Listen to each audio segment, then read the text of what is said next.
한국에서 253억 달러를 주고 비싼 전동차를 사왔는데 지하철 천장에서 물이 줄줄 새고 있다. 천장에 구멍이 뚫렸다.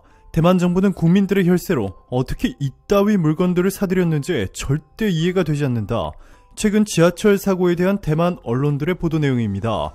중국 언론도 때는 이때다 싶어 대만이 사들인 문제의 한국산 전동차에 대해 전동차 내부에서 비가 내리는 낭만적인 사진을 우리는 봤다. 이것이 한국이 그토록 입이 닳게 자랑하던 최첨단 기술인가? 한국은 자신들이 최고라고 착각하고 있는데 이러한 한국인의 오만함이 이번 사태를 만든 핵심 이유이다. 라는 충격적인 망언을 쏟아냈습니다. 최근 대만 지하철 천장서 물이 새면서 통근 시간에 몰린 다수의 승객들이 대피하는 소동이 벌어진 것을 두고 대만과 중국 언론들은 대대적으로 한국을 비난하고 조롱하는 기사들을 쏟아냈습니다. 보도에 따르면 사고 당일 대만 북부 지역에서 내린 집중호우로 해당 전동차가 비에 젖은 상태에서 운행됐던 것으로 전해졌습니다. 사고 당시 전동차에 탑승했다고 밝힌 한 승객은 열차에 탔을 때 객실하는 천장에서 누수된 물로 바닥이 흥건했다면서 민진당과 대만 정권은 대체 뭐하고 있는 건지 화가 난다 라며 분개하며 한국산 전동차를 산 대만 정부를 비난했습니다. 이번에 누수 사고가 있었던 것으로 알려진 전동차는 지난 3월 한국 현대 로템에서 제작, 수출한 신규 통근형 전동차 EM6-900 모델로 알려졌습니다. 지난 2018년 대만 철도 관리국이 한국 현대 로템에 520량을 발주, 오는 2023년에 발주한 전 차량을 인도받을 것으로 전해졌습니다. 처음에 구입 당시 대만 언론들은 한국산 전동차를 극찬하느라 바빴습니다. 전동차 수입을 담당했던 대만 철도청은 해당 열차를 가리켜 대만 철도 역사상 가장 아름다운 전동차라는 별칭을 붙여 불렀고, 특히 기존 전동차 무게 대비 10% 이상 가볍게 제작돼 운행에 따른 에너지 효율성이 강조된 전동차로 알려졌습니다. 또 전동차 내부에 와이파이 연결을 지원, 좌석 상단에는 헤드레스트, 머리바디가 설치되어 있어 좌석 편안함을 높였다는 평가를 했습니다. 세계 최고의 전동차로 받아들였죠. 심지어 차이잉원 대만 총통을 비롯해 수전창 행정원장과 린자른 교통부 부장 등 정부 최고위급들 인사들이 모두 모여 전동차를 직접 시승하며 기쁨을 감추지 못했습니다. 자, 그런데 이로부터 불과 3-4개월 만에 천장에서 물이 새는 사고가 나자 태도를 180도 바꿔 한국을 비난하는 기사를 쏟아냈는데요. 조사 결과 충격적인 사실이 밝혀져 한국인을 분노하게 만들었습니다. 대만 철도청이 대대적인 조사를 벌인 결과 천장에서 물이 샌 이유는 현대로템의 전동차에 문제가 있는 것이 아니라 대만 철도청 직원이 에어컨과 통풍구 관리를 하지 않았기 때문인 것으로 밝혀졌습니다. 대만 철도청 첸시벤 기무청장은 배수구에는 특별한 누수 원인을 확인하지 못했다라며 한국산 전동차에서 발생한 누수 사고는 에어컨과 통풍구 등에서 문제가 발생한 것 같다라고 명확하게 밝혔습니다. 그리고 여기서 더 재미있는 점은 해당 에어컨은 한국산이 아닌 중국산이라는 것이죠. 전동차는 한국의 현대로템이 만들었지만 에어컨 설비는 한국이 아닌 중국이 대만에 납품한 것으로 드러났습니다. 그동안 한국을 조롱하며 비난했던 대만 언론들은 일제히 타겟을 중국으로 바꿨고 대만 네티즌들의 분노도 중국으로 향하기 시작했습니다. 그리고 해당 소식이 밝혀진 지 불과 일주일 만에 대만은 한국의 현대로템에 대만 가오슝시의 도시철도 사업을 또 맡겼습니다.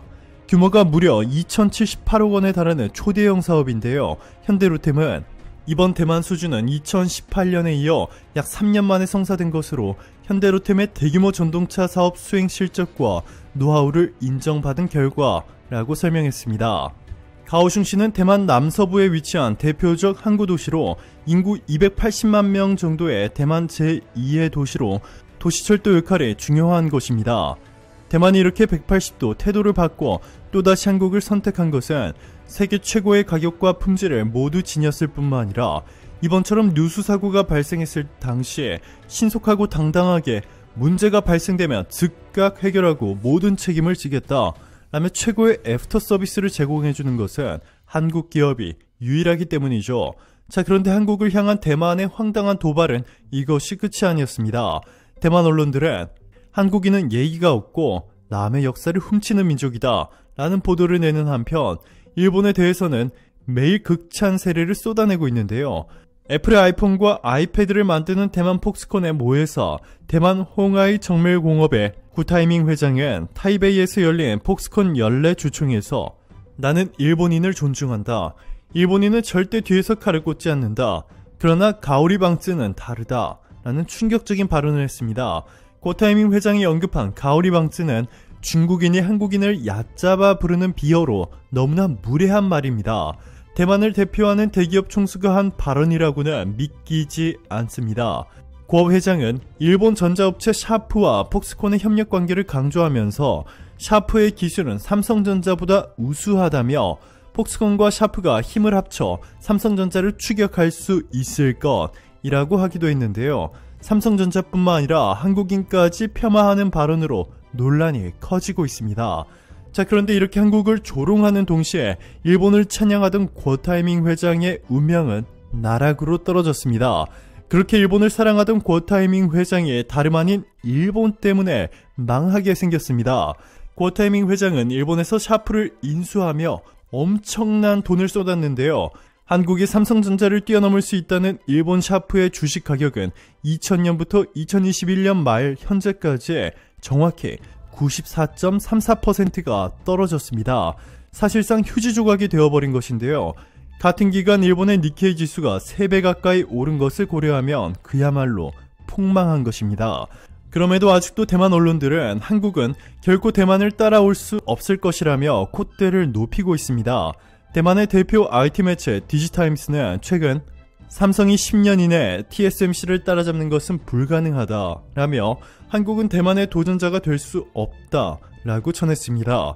2030년까지 세계 1위로 도약하겠다고 발표한 한국의 삼성전자를 비웃은 것인데요. 자, 그런데 충격적인 반전이 일어났습니다. 대만이 이렇게 콧대를 높이며 한국의 삼성전자를 비웃고 있는 이유는 바로 미국의 지원 때문이었습니다. 현재 TSMC가 애플의 AP 공급을 독점하고 있습니다. 애플의 비중이 절대적으로 높고 나머지도 퀄컴과 엔비디아 등 대부분 미국 회사입니다. 미국에 대한 의존도가 절대적으로 높은 상황인데요. TSMC가 이렇게 미국 최고의 기업들로부터 수주를 독식할 수 있었던 이유는 바로 네덜란드 ASML사의 EUV를 가장 많이 보유하고 있기 때문입니다.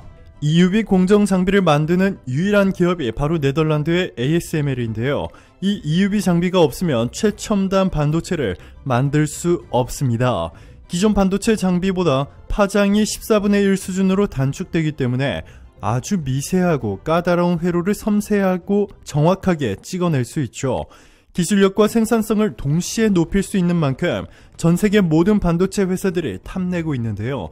14일 전자업계와 해외 언론 등에 따르면 TSMC는 올해 ASML이 생산하는 EUV 장비의 70%를 공급받습니다. 미국 IT 전문 매체 샘모바일은 최근 삼성전자가 EUV 공정을 위한 충분한 생산 장비 확보에 실패하면서 반도체 경쟁에서 TSMC에 패했다며 TSMC가 삼성을 꺾고 충분한 EUV 생산 장비를 확보한 것으로 보인다 라고 했습니다. 일본의 니온 게이자이 신문은 최근 ASML의 EUV 장비 가운데 70%가 삼성전자의 라이벌인 TSMC의 차지가 됐다며 삼성전자는 EUV 장비 구매 대수를 빠르게 늘려가고 있지만 이미 많은 EUV 장비를 확보한 TSMC를 단기간에 따라잡는 것은 쉽지 않아 보인다 라고 보도했습니다. 자, 그런데 대반전이 일어났습니다. 미국이 항상 자기 편을 들어줄 것이라 여겼던 대만이 제대로 뒤통수를 맞았습니다. 업계 관계자는 최근 이재용 부회장이 직접 ASML 본사를 찾아 장비 대량 구매를 요청한 후 삼성이 TSMC에 크게 밀리지 않는 모습이라고 말했습니다. 내년 말이면 TSMC가 누적 84대, 삼성이 51대를 보유하며 격차가 점점 더 빠르게 좁혀갈 것으로 전망되고 있습니다. 뿐만 아니라 미국이 반도체 동맹에 있어 대만이 아닌 한국을 가장 중요한 국가로 여긴다는 소식이 전해졌습니다. 미국만 굳게 믿고 있던 대만 입장에서는 그야말로 충격적인 소식인데요.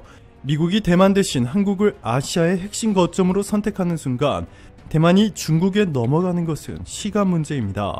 호세 페르난데스 국무부 경제성장 에너지 환경 담당 차관은 17일 반도체 공급망 재편과 관련 한국이 훨씬 더 할 일이 많다고 굳게 믿는다 라고 밝혔습니다. 그는 한국이 반도체 분야에서 세계적 수준의 기술자와 고품질의 투명한 투자 법률 등을 갖췄다며 한국과의 협력이 엄청난 가치를 가져올 수 있다고 말했습니다.